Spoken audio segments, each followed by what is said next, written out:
Hello everybody, I'm Tamron. Welcome to my YouTube channel. I've posted 7 or 8 videos so far, so I'm more comfortable now asking everybody to help me out and to please click on the subscribe button below. That helps YouTube suggest my channel to other people, and also make a comment below. Let me know if this makes sense, if you get it. So today I wanted to tell a story about a guy named Paul. Paul was the CEO of a religious nonprofit, a nationwide religious nonprofit, and he was the CEO of a TV channel and the editor of a nationwide magazine. So Paul had done this for a couple of decades. He was at the top of his game. He loved his job. He loved the people that he worked with, and apparently they loved him too. And in the course of his job, he flew 1.2 million, something like that, some 1.2 million miles on American Airlines.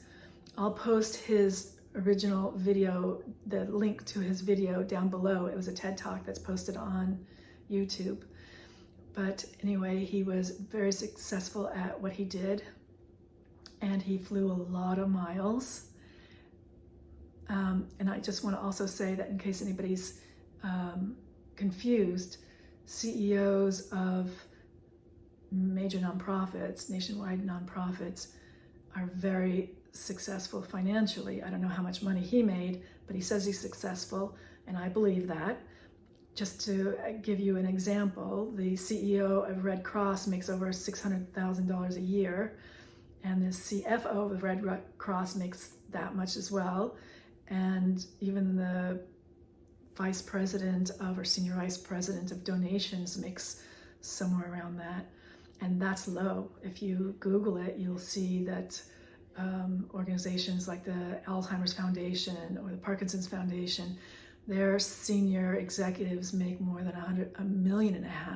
So these are successful people, financially successful people. I'm not making any comment about the amount of money they make. I'm assuming it's because that they have to compete with the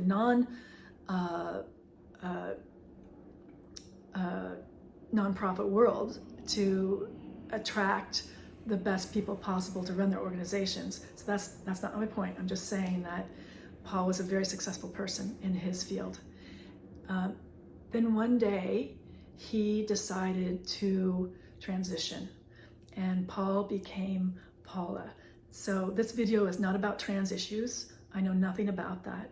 The reason why I'm telling the story is because Paula had the experience that allowed her to have a perspective that most people don't ever get to have. And that's my point of telling the story. So anyway, Paula, as a woman, and she passed, okay? So there's no argument about whether she's a woman or not a woman. She passed. People thought she was a woman. So she was getting on the airplane that she's done 1,000 times before, and she gets to her seat, and someone's stuff is in her seat. So she picks it up, and she picks it up. I guess she's gonna move to the next seat over or something. And a man says to her, "Lady, that's my stuff." And she said, "Okay, but it's in my seat, so I'm just gonna pick it up and hold it for you or move it until you found your seat." And he said, "No, that's my seat and that's my stuff." And she said, "Well, no, it's not. It's my seat, but I'll hold your stuff for you till you get in your seat." And he said it again. And then another man behind him said, "Lady, can you take your argument someplace else so we can all sit down?" And Paula said she was absolutely stunned. At that point, a stewardess stepped in and asked everybody for their boarding passes. So sure enough, that was Paula's seat. So the guy took his stuff and he sat in the seat next to her seat, and he never said anything again to her for the entire flight. And the other guy that made the comment, that was standing behind her, happened to sit in the aisle across the aisle right next to her, and he never said anything again. So before they took off, another employee had come onto the plane to give some papers to the pilot. And when she turned around, she saw Paula, so she just waved and said goodbye, and Paula waved. And then the next day, this employee calls Paula up and said, "Paula, what happened to you? What happened? your face was as white as a sheet. So Paula tells her the story that I just told you. And the woman's reply, the American Airlines employee was a woman, and she replied, "Welcome to the world of women."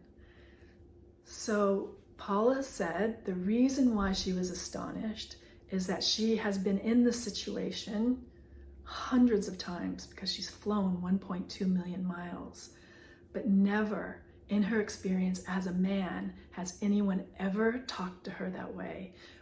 She said that this scenario happens all the time, and what happens to her as a man was that people just handled it. "Oh, what's your boarding pass say? What's your boarding pass say?" And they handle it as adults. That happened to her as a man, but as a woman, she had a completely different experience, and that's what shocked her. So this dynamic is really important. So notice and observe.